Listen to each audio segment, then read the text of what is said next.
Bueno, buenos días a todos. Muchas gracias por estar conectados con nosotros. Hoy les vamos a contar sobre el proyecto T-REX para clasificación automática de radiografías de tórax. Me voy a sacar el barbijo para que se me escuche mejor. Buenos días a todos. Muchas gracias por estar conectados con nosotros. Hoy les vamos a contar el audio. El proyecto T-REX para clasificación automática de radiografías de tórax. Sí, no, pero escucho un audio. Bueno, pero se puede. Bueno.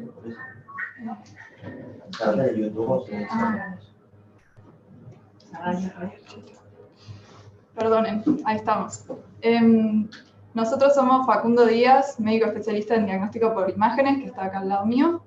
Y yo soy Candelaria Mosquera, bioingeniera en el Departamento de Informática en Salud del Hospital Italiano de Buenos Aires. Un poco el recorrido de temas que vamos a hacer en la presentación de hoy. Primero, una introducción sobre qué es inteligencia artificial y el deep learning. Luego les queremos compartir cómo es nuestra metodología en el programa de Inteligencia Artificial en Salud del Hospital Italiano.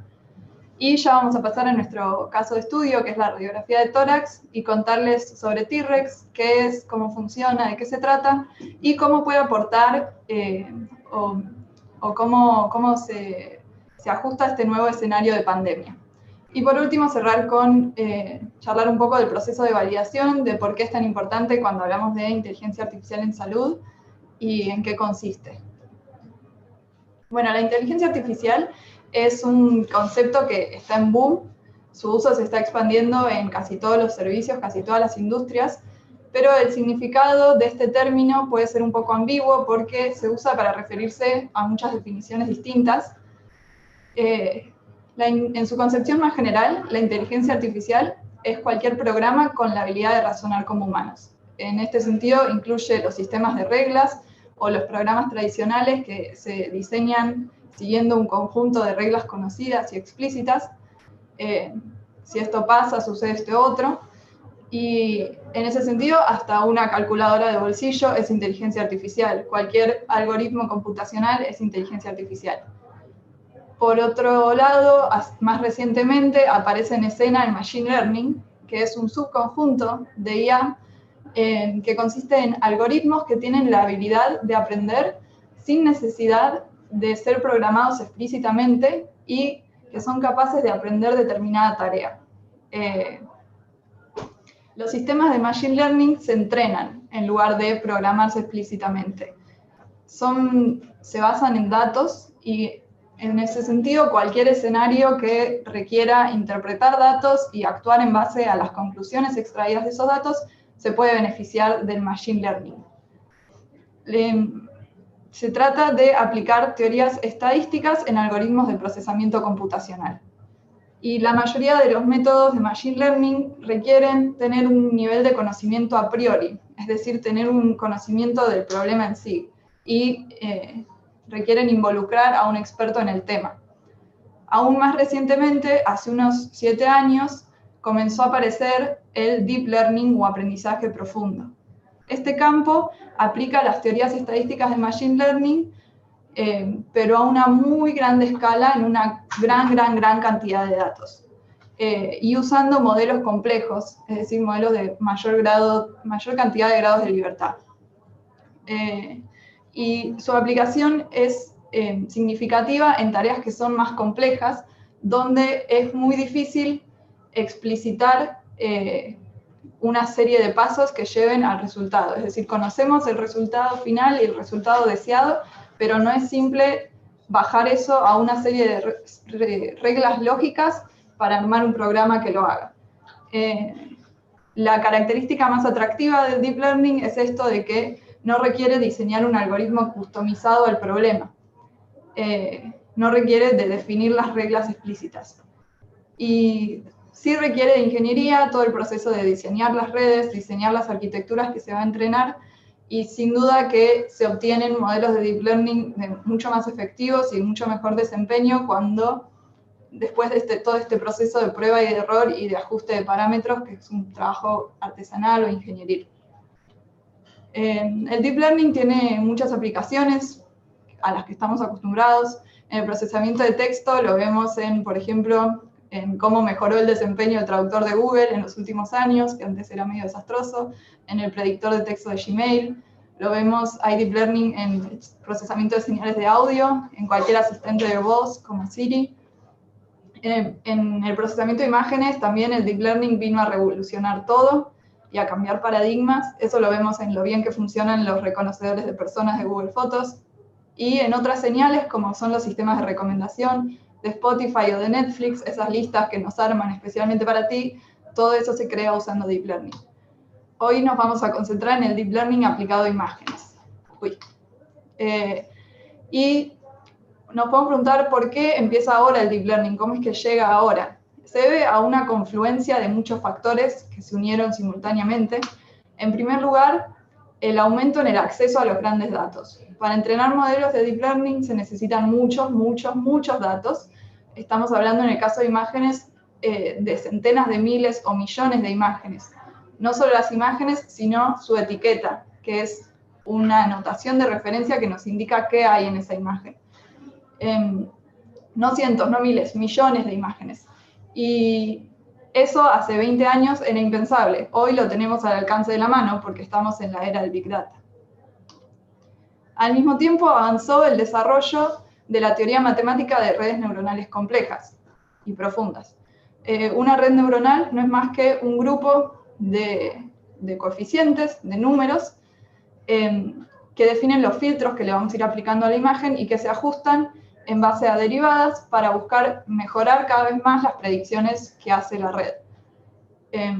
La adopción difundida de frameworks y softwares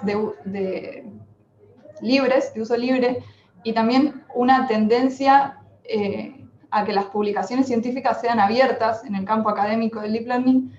Esto hizo que tanto la teoría como la práctica, las técnicas de deep learning, esos desarrollos se difundan y crezcan muy rápido también.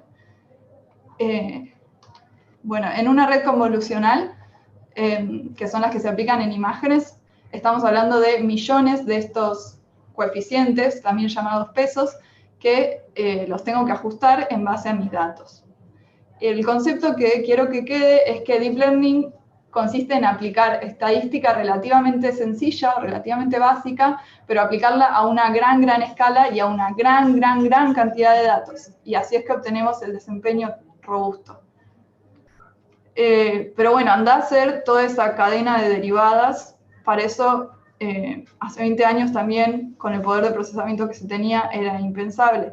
Para eso llegaron a salvarnos unos superhéroes del procesamiento, que son las placas de procesamiento gráfico o GPUs, que permiten realizar estos millones de operaciones matemáticas de una forma optimizada y a una velocidad razonable. El mayor fabricante en el mundo, casi el único, es NVIDIA. Y bueno, entonces gracias a que simultáneamente aparecieron estos tres factores en escena, los grandes datos, las teorías para analizarlos y un extraordinario poder de cómputo que permita hacer este análisis, aparece el Deep Learning y florece el Deep Learning. Y con estos tres ingredientes ya podemos ajustar un modelo de Deep Learning. El aprendizaje supervisado con redes convolucionales parte de un dataset, que es un conjunto de imágenes que tienen que tener etiquetas. Es decir, para cada imagen tenemos que tener el dato estructurado asociado que queremos que la red aprenda a predecir. Por ejemplo, radiografía sana o radiografía patológica. ¿Y en qué consiste este proceso de entrenamiento? Bueno, lo primero que hago es agarrar una muestra, un subset de estas imágenes y pasarlas a través de la red convolucional. Una imagen digital no es más que una matriz de números. En el caso de las imágenes a color, son 3 canales de color, y cada píxel se representa con un valor numérico. Y lo que hace cada capa de la red convolucional es una serie de muchas capas, es pasarle un filtro a la imagen, como los filtros de fotos. Esto consiste en que un kernel, que ese es el filtro, lo que llamamos el filtro, recorre la matriz, y estos pesos de la red, que son los pesos del kernel, van a definir cómo simplemente es una multiplicación entre el píxel y el filtro. Y lo que obtengo es una transformación de la imagen, una matriz que es una abstracción de la imagen, una nueva matriz. cada capa de la red va a ir aplicando una transformación distinta. Y a la salida, lo que obtengo es una predicción para esas imágenes originales. Lo que voy a hacer ahora es comparar esa predicción con las etiquetas correctas. Es muy importante que al algoritmo le informemos esas etiquetas correctas. Lo que se hace es calcular un error que indica qué tan errada estaba la predicción de la red, penaliza qué tanto se equivocó en la predicción. Y con ese error voy para atrás y ajusto los parámetros de la red, ajusto todos esos pesos, ajusto los kernels, los filtros, en la dirección que tienda a minimizar el error. Entonces este peso hay que subirlo un poco, este hay que bajarlo un poco, así voy ajustando cada uno de los pesos de todas las capas de la red. Esto se hace en un proceso iterativo, de muchas repeticiones. Voy pasando muchas muestras de imágenes. Y esto lo que va a hacer es que las predicciones de la red se parezcan cada vez más a las etiquetas correctas, porque va a buscar minimizar el error. Un poco el contexto de por qué es un desafío esto de aplicar inteligencia artificial en medicina, o por qué es tan diferente a aplicarlo en cualquier otro servicio o cualquier otra industria. Y cuál es el valor agregado de hacerlo desde adentro de un centro de salud. Este es un campo emergente y como tal todavía no hay estándares o prácticas establecidas y bien generalizadas de cómo es la forma correcta de hacer los procesos.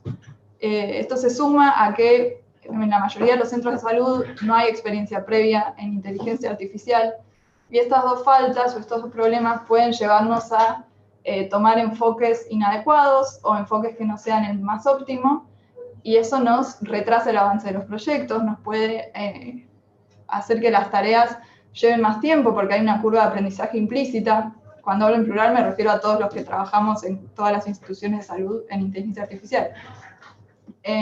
Y el mayor cuello de botella, el verdadero cuello de botella de aplicar inteligencia artificial en medicina pasa por la necesidad de grandes datasets con etiquetas confiables.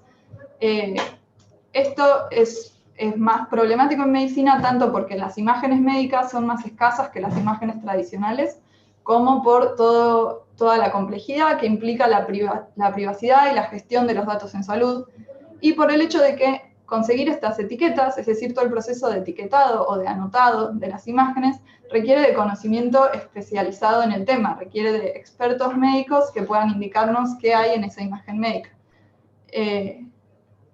Y todo esto hace que aplicar inteligencia artificial en medicina sea un desafío en sí mismo. Nuestra historia empieza a finales del 2018, cuando el Hospital Italiano, desde el Departamento de Informática y desde el Servicio de Diagnóstico por Imágenes, deciden juntar un equipo de profesionales que comiencen a formarse en inteligencia artificial en salud y que trabajen desde adentro del centro de salud en traer estas tecnologías al ámbito asistencial. Y así se funda Piagiva, que es el programa de inteligencia artificial en salud del Hospital Italiano. Nuestro equipo tiene la misión de desarrollar estas tecnologías e integrarlas a un proceso asistencial. Ahí estamos nosotros antes de la cuarentena. Y bueno,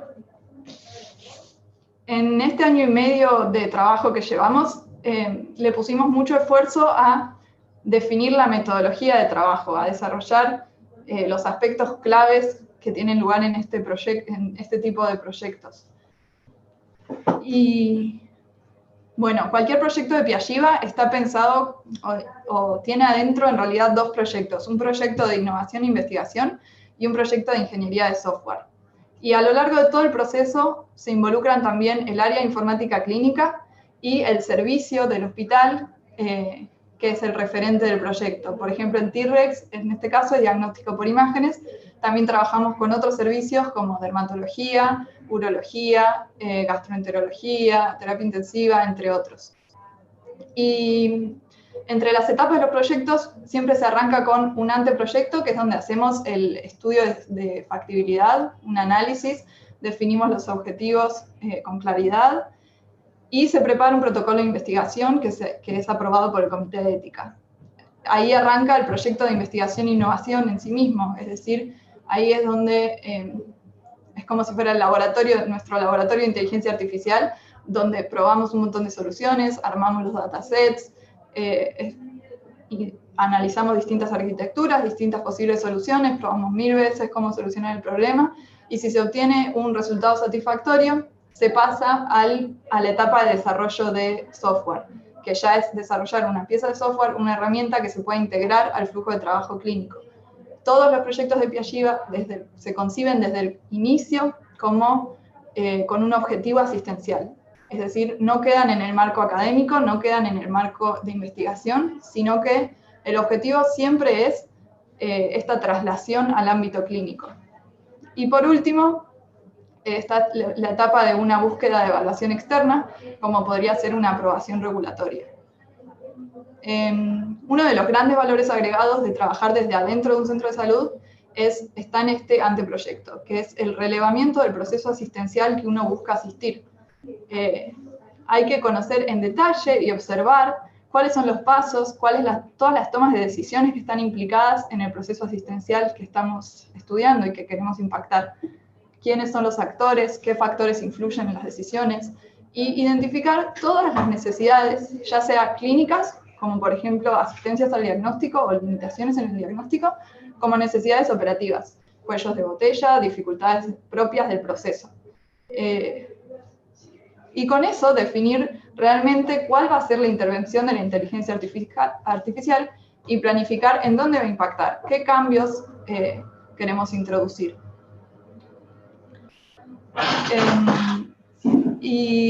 Bueno, en Piagiva somos un equipo multidisciplinario. Esto también es clave a la hora de desarrollar este tipo de tecnologías, porque es lo que nos permite realmente saltar esa brecha que existe entre el mundo tan técnico de la inteligencia artificial y el mundo de la medicina, que son dos mundos con prácticas distintas, que por ahí enfocan los problemas de maneras distintas, y el equipo multidisciplinario es la clave para poder construir este puente.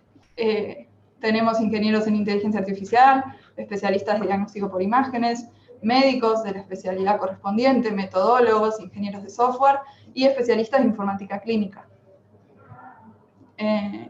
Y nuestro programa está planteado como un programa dual, en el sentido de que al mismo tiempo que estamos orientados a la investigación y que estamos en contacto con el mundo académico, con la parte científica, con publicaciones, publicar nuestro trabajo, etc., al mismo tiempo estamos inmersos en un entorno productivo de ingeniería de software y estamos inmersos en un entorno asistencial. Esa dualidad es lo que también creemos que fue una clave de éxito. Y ahora les voy a dejar con Facundo Díaz, que les va a contar ya de nuestro caso de estudio, que es la radiografía de tórax. Hola a todos, buenas tardes. Como ya me presentó Candelaria, soy Facundo Díaz, médico especialista en diagnóstico por imágenes. Y les voy a contar por qué elegimos la radiografía de tórax como caso de uso para aplicar inteligencia artificial. En este caso, la radiografía de tórax es un estudio con una altísima demanda, tanto a nivel mundial como a nivel local, y en cualquier ámbito de salud, ya sea privado o público. Representa aproximadamente el 40% de todas las radiografías que se realizan en el mundo, y en nuestro centro estamos realizando entre 200.000 y 220.000 por año, lo que representa entre 200 y 400 aproximadamente por día. Dentro de estas radiografías de tórax, nosotros reconocemos y distinguimos 3 ámbitos de realización: el ámbito ambulatorio y el ámbito de guardia, junto con el ámbito de internación. En los pacientes, de forma que ingresan de forma ambulatoria a realizarse estas radiografías, tenemos una adquisición característica que se llama póstero-anterior. Digamos, la radiografía se realiza por la espalda del paciente. La mayoría de estos estudios son sin hallazgos. Por ejemplo, los exámenes laborales, que la mayoría de los que están escuchando se deben haber realizado, y uno se realiza una radiografía de tórax que por lo general es normal. Esas radiografías son todas informadas por médicos especialistas en diagnóstico por imagen. En el caso del ámbito de guardia, por lo general la adquisición es similar, pero tenemos la posibilidad de tener patologías potencialmente graves. Por algo ese paciente vino a la guardia, y esa radiografía es evaluada en primera instancia por el médico de guardia en el momento que se realiza. Después tenemos los pacientes internados. Ahí ya la técnica de adquisición de la radiografía es distinta. porque el paciente por lo general está acostado o está en la camilla, tenemos una proporción más alta de hallazgos, pero el riesgo de no detectar un hallazgo que se pase por alto es menor, porque el paciente ya está internado. Y por general esa radiografía también es evaluada en el momento por el médico a cargo del paciente. Bien, ¿cómo entra entonces en este contexto nuestra herramienta? T-REX es básicamente Deep Learning para la detección automatizada de hallazgos en estas radiografías de tórax. Y como tal, es una herramienta que tiene como uso pretendido la detección de patrones radiológicos. Esto, desde el punto de vista técnico, se conoce como CAD-E. Esto es detección asistida por computadora y constituye, está contenida en el grupo de las herramientas de soporte a la toma de decisiones. Nosotros nos planteamos lo siguiente, después de haber hecho toda una gran revisión bibliográfica, y decidimos orientar esta herramienta hacia la detección de patrones radiológicos y no de diagnóstico de múltiples patologías. Van a encontrar en la bibliografía múltiples artículos de trabajos de laboratorio que intentan resolver preguntas orientadas a patología, como por ejemplo detección de neumonía, tuberculosis, edema pulmonar, atelectasia, neumotórax, etc. La mayoría de estas patologías en la radiografía de tórax se superponen con respecto a patrones de hallazgos, por ejemplo la neumonía o los hallazgos por tuberculosis o las atelectasias, tienen en común que aumentan la opacidad de la radiografía. Entonces, hoy la radiografía de tórax en el ámbito clínico tiene una función más orientada hacia el screening, hacia la pesquisa de hallazgos de forma general, y sobre esos estudios, si se encuentra algo, se avanza con otros métodos diagnósticos, como por ejemplo la tomografía. Y la radiografía en sí misma hoy no aporta demasiados diagnósticos diferenciales. Se dice que la radiografía, despierta una alerta y genera una pregunta que después se va a responder con otros estudios. Entonces, como ya les comenté, nosotros orientamos la herramienta hacia la detección de patrones radiológicos. Por el momento, nuestra herramienta cuenta con 4 módulos de detección. El módulo de detección de opacidades pulmonares, que tienen en común estas patologías que ya les comenté, la detección de neumonía, la detección de atelectasias o de masas pulmonares. El neumotórax, que dentro de estos 4 grupos es la que potencialmente puede tener mayor gravedad. El derrame pleural, que frecuentemente está asociado a la opacidad pulmonar. Y por último, la fractura costal. Bien, acá tenemos ejemplos de opacidades pulmonares. De izquierda a derecha, voy señalando, donde nada más tienen la flecha. ¿Bien? Áreas en las cuales aparecen imágenes blancas, con respecto al fondo negro, que representa el pulmón normal. ¿Bien? En la imagen del medio también tenemos otras áreas de consolidación, y en la imagen de la izquierda, sobre el pulmón izquierdo, al lado del corazón. ¿Qué tiene en común la opacidad? Como ya les adelanté, eso puede estar dado por una consolidación, del patrón consolidativo, por la presencia de una masa, por edema pulmonar, la presencia de un nódulo pulmonar, una neumonía o lo que llamamos atelectasia, que es cuando el parénquima pulmonar se colapsa. El neumotórax es un hallazgo un poco más sutil. Sobre el fondo negro del pulmón aparece un área de mayor oscuridad, como pueden ver en este sector, y en la imagen de la derecha ya es más evidente sobre el pulmón izquierdo. Este hallazgo, esta patología, es potencialmente grave, puede poner en riesgo la vida del paciente. El derrame pleural aparece como una opacidad, pero en otra localización anatómica, aparece en lo que llamamos los senos postofrénicos, que es el espacio que hay entre el pulmón y la pared del tórax. Básicamente es cuando ese espacio se llena de líquido. Y por último, las fracturas costales, que son hallazgos sutiles que hay que ir a buscarlos con bastante detalle, y que están relacionados con traumatismo sobre la pared costal. ¿Qué informa nuestra herramienta? La herramienta, luego de la lectura de las radiografías, ofrece una etiqueta binaria y separa las radiografías en aquellas que tengan hallazgos y aquellas sin hallazgos, lo que se podría pensar como una estrategia de tamizaje o triage. Además de ese informe binario, podemos discriminarlo por patologías en estos 4 módulos que les comenté y saber, digamos, esa predicción de hallazgos o sin hallazgos, a qué categoría pertenece. Esto no es excluyente, o sea, puede tener uno o más de estos hallazgos. Y por último, nos ofrece un mapa de calor. Este mapa de calor explica por qué la red tomó esa decisión. Y esto es parte de lo que se llama la explicabilidad de inteligencia artificial. Uno tiene que demostrarle al usuario final, al médico que va a ver esa opinión, por qué la red tomó esa decisión, y eso lo hacemos mediante los mapas de calor.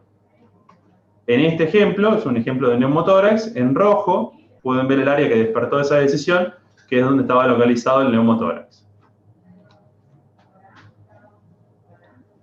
Estos mapas de calor, digamos, los tenemos como ejemplos en cualquiera de las 4 categorías patológicas. En el caso de las opacidades pulmonares, el neumotórax que ya les mostré, la detección de derrame pleural y de las fracturas costales con un menor tamaño, porque las fracturas costales son hallazgos más sutiles.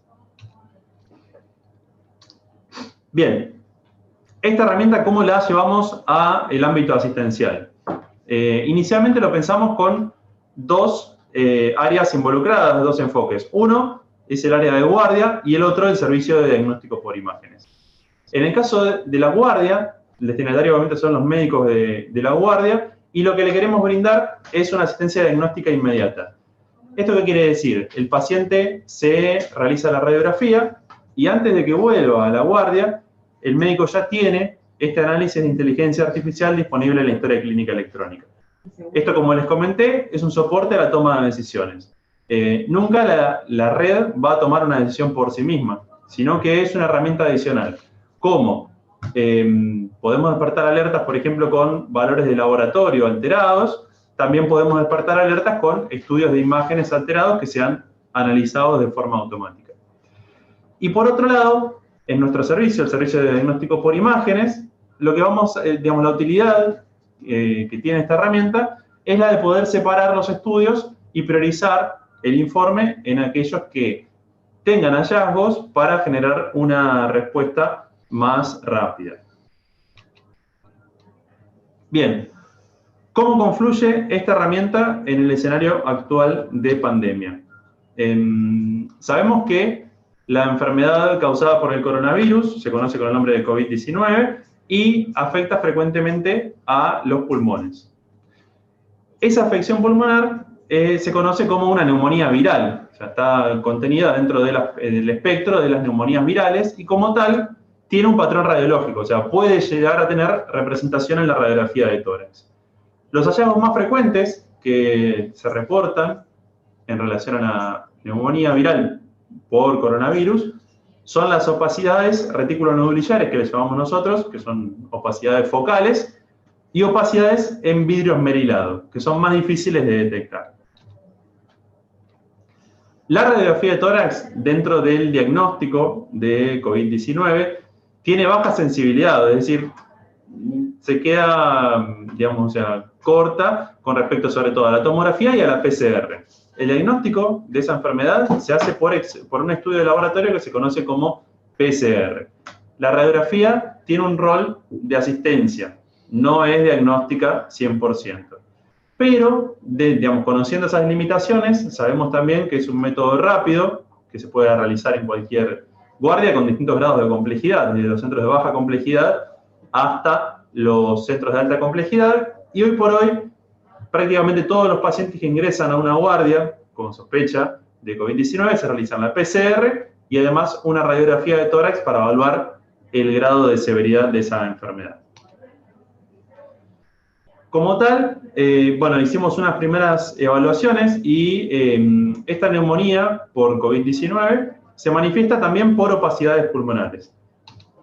Y, digamos, la detección de estos hallazgos va en línea con la detección de opacidades. O sea, digamos, son detectables, pero no podemos hacer diagnóstico de COVID-19 por radiografía de tórax, tampoco utilizando técnicas de deep learning. O sea, lo que detectamos son patrones de opacidades que se los pueden relacionar con ese tipo de neumonía. Volvemos a Candelaria. Hola a todos. Bueno, lo último que les vamos a contar a modo de cierre es de qué se trata el proceso de validación que estamos atravesando ahora con esta herramienta. Lo primero que es importante remarcar es que existe una muy gran diferencia entre un modelo de Deep Learning y un sistema de Deep Learning. Un modelo de Deep Learning aplicado en salud tiene que ser un modelo robusto y interpretable. No es lo mismo, lo que quería decir es que hay una gran diferencia entre el laboratorio de inteligencia artificial y el mundo real o el mundo clínico. Por un lado, desde el tipo de imágenes, voy a sacar el barbijo un poco, el tipo de imágenes que hay en el laboratorio, que son imágenes de alta calidad, preseleccionadas, que vienen con la etiqueta, que son imágenes de buena adquisición radiológica, y todo lo tengo muy ordenado, y hacer ese salto desde el laboratorio al mundo clínico, donde las imágenes pueden tener errores en las etiquetas, donde el orden de las cosas es muy diferente, y hay un gran salto en ese momento. No es lo mismo que un modelo ande bien en el laboratorio o que tenga buen desempeño y buenas métricas en las validaciones que puedo hacer antes de llevarlo a la integración en el flujo de trabajo, que el desempeño que va a tener una vez integrado. Estas imágenes que vemos acá, por ejemplo, son parte de la prueba de concepto que está en proceso ahora, que estamos terminando de hacer. Es decir, ya con la herramienta, ya son imágenes asistenciales que están etiquetadas como radiografías frontales de tórax, y podemos ver que hay de todo, hay un poco de todo. El algoritmo que tengamos tiene que ser realmente muy robusto a este tipo de cosas, o poder de alguna manera diferenciar o hacer un chequeo de validez de en cuáles se puede aplicar y en cuáles no. Estas también son radiografías que hasta ni siquiera son de tórax, pero están etiquetadas como tal. Y bueno, esta gran diferencia entre lo que es un modelo de Deep Learning y un sistema de Deep Learning. Para integrar un modelo de Deep Learning en el flujo asistencial hace falta desarrollar alrededor un gran cascarón de software de distintas cosas, desde la comunicación con el PACS hasta la integración con otras aplicaciones como la historia clínica electrónica o el sistema de reporting y otros sistemas, un desarrollo de infraestructura, de IT, de redes, de gestión de base de datos, etc. Y lo que les podemos compartir es esto, que nosotros pensamos que hay 3 niveles de validación. En primer lugar, un test de Deep Learning, que es los que vengan de la comunidad de Deep Learning, es a lo que estamos acostumbrados cuando hablamos de tests o de validación externa, que es validación externa desde el punto de vista estadístico, pero que es ya con imágenes propias del hospital, un dataset local, que puede perfectamente ser retrospectivo, pero ya de imágenes locales, que puede ser preseleccionado, es decir, podemos controlar el balance de clases, no necesariamente tienen que ser real. Con esto me refiero a que podemos poner más cantidad de placas con hallazgo, porque queremos ver qué también detecta los hallazgos. En la realidad, la cantidad de placas con hallazgo es mucho menor, generalmente, que lo que uno testea en el laboratorio. Y el objetivo de esta etapa, de este test, es definir si estoy contento con el desarrollo de Deep Learning y si el modelo está listo para hacer ese salto al mundo real. El segundo nivel es una prueba de concepto. Acá ya sí suele ser con un set de imágenes prospectivo o pseudo prospectivo, pero lo importante es que no tenga una preselección de imágenes, es decir, yo no saber qué me voy a encontrar en ese set. Y para este paso, ya involucrar a los usuarios finales de la herramienta, es decir, los especialistas, en este caso especialistas médicos, de guardia o de imágenes que van a estar en contacto con la herramienta. Puede ser asincrónico, puede ser por fuera del flujo de trabajo clínico, pero involucrando a los usuarios y ya teniendo listo todo este sistema, toda esta pieza de software que es el sistema de Deep Learning integrado. Y el objetivo de esta etapa es evaluar el desempeño real del modelo de Deep Learning ya integrado en donde va a estar en su flujo de trabajo, y identificar los puntos fuertes y los puntos débiles. Y con esto hacer los ajustes que sean necesarios y pasar a un piloto en producción. Un piloto en producción es definitivamente prospectivo, involucra un grupo pequeño de usuarios y ya implica que el pre y el post procesamiento sean completamente automáticos de la imagen y implica tener desarrollada la interfaz final, el frontend, y tener una integración ya lista con el resto de los sistemas de información en salud, como pueden ser la historia clínica electrónica. Y el objetivo de esta etapa ya pasa más por un tema de usabilidad, hacer un estudio de usabilidad, medir el impacto clínico y evaluar también el desempeño del sistema, pero ya completamente in situ. Es decir, las variables de respuesta que uno va a medir en esta tercera etapa de validación son muy distintas que en las dos anteriores. Acá tenemos los resultados de los que fue nuestro test de Deep Learning. Son imágenes independientes que uno ni siquiera toca en el set de entrenamiento, son imágenes locales del hospital. Acá les comparto los resultados de lo que es el punto de vista binario, es decir, prediciendo si la imagen tiene hallazgo o no tiene ningún hallazgo. El área bajo la curva, que es una métrica tradicional en test diagnósticos, nos dio 0,91 con esos intervalos de confianza que vemos ahí, y una sensibilidad y especificidad por arriba del 80%, que es lo que se considera como válido. No hay métricas estándares que regulen esto, pero lo que se considera como válido en el ámbito para un modelo de Deep Learning. Así que bueno, a modo de cierre. Bien, por último, una pregunta que nos suelen hacer bastante seguido es ¿qué pasa con los médicos y estas nuevas herramientas de inteligencia artificial? Si los van a reemplazar, y la respuesta es no, al menos no en el corto plazo. Estas herramientas vienen a colaborar, como ya les comentamos al principio, son herramientas a dar el soporte a la toma de decisiones.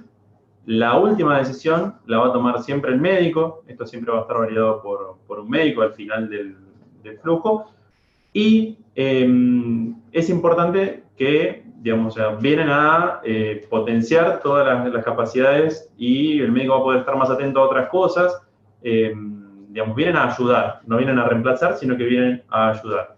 Y el día de mañana, o en realidad dentro del corto plazo, si el médico que sepa utilizar estas herramientas va a tener, digamos, mayor capacidades que el que no las utilice. Hay que tratar de hacerse amigos con estas tecnologías y aprender cómo funcionan, cuáles son los mecanismos que corren por detrás, para también poder evaluarlas. Hay muchas propuestas, digamos, y publicaciones al respecto, y uno tiene que saber desde la especialidad y desde la profesión evaluar la calidad de esas herramientas y saber utilizarlas. Todo esto lleva al final a mejorar la atención, la calidad de atención al paciente. Así que bueno, creo que todas las preguntas fueron... Si alguno tiene alguna otra pregunta, los invitamos a hacerla por el chat. Aprovecho mientras tanto para invitarlos también a suscribirse al canal de YouTube de DIS-TV, del Departamento de Informática en Salud del hospital, que publicamos un montón de contenidos, tanto científico como clínico, y de todo lo que trabajamos en el Departamento de Informática. Así que más que invitados a suscribirse al canal. Bien, tomo una pregunta de Ignacio, que consulta si se realiza el diagnóstico en base a los hallazgos y lo comparte al médico derivante sin pasar por el radiólogo. No, o sea, esta es la radiografía. Esto actúa a modo de, como nosotros le llamamos acá, un preinforme o informe preliminar. Como todos sabrán, en la práctica asistencial, este tipo de informes preliminares o preinformes a veces son realizados por los médicos residentes y siempre tienen una segunda instancia de validación de ese informe. Esto es lo mismo. Hoy, el médico de la guardia, al momento de realizar el estudio, mira la radiografía y toma sus decisiones en base a eso. Lo que le estamos aportando es una herramienta de segunda opinión que traslada toda la expertise de los médicos radiólogos que estuvimos por detrás generando esta herramienta en el momento. Y después esa radiografía igual pasa a tener su informe radiológico. No estamos sacando al radiólogo del flujo de trabajo, sino que estamos sumando una opinión de una herramienta de inteligencia artificial. Habían preguntado por el tema de las redes que utilizamos. Alguien preguntó si utilizábamos Deep Learning. La respuesta es sí, utilizamos Deep Learning. Como lenguaje de computación utilizamos Python y utilizamos frameworks para Deep Learning tenemos cosas tanto en TensorFlow como en PyTorch. Tenemos 2 GPUs de NVIDIA que fueron una donación para este desarrollo científico, y con eso es que desarrollamos los modelos. Bien, Son todos frameworks libres, por si cae uno. Bien, y cerramos con la última pregunta, si las radiografías deben ser digitales o sirve escanear una radiografía clásica. La imagen tiene que estar digitalizada, puede ser, digamos, adquisición directa, indirecta o incluso imágenes escaneadas. Claramente estos modelos, si uno va a trabajar con radiografías escaneadas, hay que reajustarlos a esa población local para ver que el rendimiento sea el correcto. Nosotros hoy, por ejemplo, no tenemos testeada la red sobre radiografías escaneadas, pero podría ser un trabajo para analizar y hacer algún pequeño reajuste para que funcione. Pero a fin de cuentas la imagen tiene que ser, digamos, tiene que estar en formato digital. No importa cómo fue adquirida, pero sí tiene que ser trasladada al formato digital. El armado de esos datasets, y hay muchos datasets públicos que utilizamos que tienen imágenes escaneadas. Es cuestión de uno saber si las quiere utilizar o no, o si las quiere filtrar, hacer una preselección, o las quiere utilizar igual, y en esa decisión lo que más tenés que tener en cuenta es en dónde va a estar aplicada la herramienta. En este caso va a estar inserta en un sistema que la radiografía le llega digital, entonces nosotros queremos que funcione robustamente para radiografía digital. Digo, es súper válido también plantearse si funcionará o no para radiografías escaneadas, pero a la hora de acotar el alcance hay que tener en cuenta en dónde la vas a insertar, digamos. Preguntan también por la adopción de la herramienta, como viene. Bueno, estamos en la fase de prueba piloto y en reglas generales, digamos, la adopción de la herramienta es muy buena. Siempre mantuvimos a los médicos que la van a utilizar dentro del desarrollo, los mantuvimos in the loop, como se llama, y digamos, ellos siempre fueron parte del proceso, entonces no es una imposición de una herramienta, sino que están esperando que esta herramienta se implemente para que pueda ayudarlos dentro de la toma de decisiones. Después preguntan si el software se superpone con el ALMA. El ALMA es el visualizador de DICOMS que tenemos en el hospital. Y la respuesta es no. En principio va a estar integrado a la historia clínica electrónica y no al ALMA. Sí, el sistema de reporting. Al sistema de reporting también. En la primera etapa va a ser en la historia clínica electrónica, la segunda etapa en el sistema de reporting. Y si requiere PC especiales, no. Es como decimos, se integra a las aplicaciones web o aplicaciones del hospital. Bueno, y acá preguntan si se hace una maestría en estos temas. Por el momento tenemos la maestría de informática en salud. Yo, de hecho, estoy finalizándola. La verdad que me dio muchas herramientas para poder entender todos estos desarrollos. En este proyecto puntual, Cande está más abocada por ahí a la parte de programación y a la parte técnica, yo más abocado a la parte asistencial, pero obviamente nos vamos complementando y realmente es algo que le dio mucho valor agregado para poder llevar adelante estos proyectos. Calculo que dentro de poco también tendremos alguna especialización en el área. Hoy por hoy no hay acá en Buenos Aires algo tan específico como inteligencia artificial en salud, o no, por lo menos no tan generalizado que conozcamos.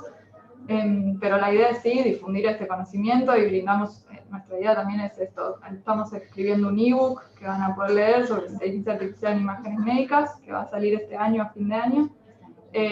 Yo por mi parte también no hice una maestría en inteligencia artificial, soy bioingeniera de profesión y actualmente estoy haciendo un doctorado en la UTN, en lugar de una maestría, un doctorado, digamos, pero sí, es cuestión de estar todo el tiempo formándose y estudiando, porque esto es muy vertiginoso, salen técnicas nuevas todo el tiempo. Bueno, ¿tenemos preguntas? Bueno, muchas gracias a todos por participar. El video va a quedar guardado en el canal, así que lo pueden volver a ver o lo pueden ver entero si no lo vieron entero. Y eso es todo. Hasta la próxima.